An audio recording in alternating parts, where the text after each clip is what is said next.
ସାଙ୍ଗମାନେ ଜୟ ଜଗନ୍ନାଥ। ଦେଖୁଛନ୍ତି ତ ଦିନକୁ ଦିନ ଶୀତର ପ୍ରକୋପ କେମିତି ବଢ଼ିବାରେ ଲାଗିଛି।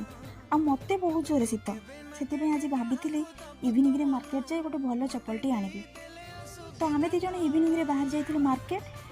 ଆଉ ସେଠି ପହଞ୍ଚିଲା ପରେ ଆଗ ଚପଲ କଲେକ୍ସନକୁ ଯାଇଥିଲୁ। ଆଉ ସେଠି ବହୁତ ସାରା କଲେକ୍ସନ୍, କେଉଁଟା ଛାଡ଼ିବି କେଉଁଟା ନେବି କନଫ୍ୟୁଜ୍ରେ ପଡ଼ିଯାଇଥିଲି। ତା ଭିତରେ ବି ବହୁତ ଦେଖାଦେଖି ପରେ ଫାଇନାଲି ଏଇଟାକୁ ପସନ୍ଦ ଆସିଲା, ଯାହା ବର୍ତ୍ତମାନ ଆପଣ ଦେଖୁଛନ୍ତି। ବହୁତ ସୁନ୍ଦର ଆଉ କଲର୍ ବି ବହୁତ ଭଲ ଲାଗୁଛି। ଆପଣମାନଙ୍କୁ ଭଲ ଲାଗୁଛି ନା ସେଇଟା କମେଣ୍ଟରେ ଜଣାଇବେ। ପାଦକୁ ମୋତେ ଆରାମ ଦେବନି, ଦେଖିବାକୁ ବି ମୋତେ ବହୁତ ଭଲ ଲାଗୁଛି। ଖାଲି ଚପଲ ନେଇ ଆସିଥିଲେ କ'ଣ ମୋତେ ଭଲ ଲାଗିଥାନ୍ତା? ତା ସହିତ ଆଉ ଦୁଇଟା ଜିନିଷ ମଧ୍ୟ ଆଣିଲି। ଏଇଟା ଦେଖନ୍ତୁ, ଆକୁ କୁହନ୍ତି ଚାନ୍ଦୁଆ। ଆମ ଓଡ଼ିଶା କାରିଗରୀ କଳା କେତେ ସୁନ୍ଦର ଆପଣମାନେ ତ ଭଲସେ ଜାଣିଛନ୍ତି।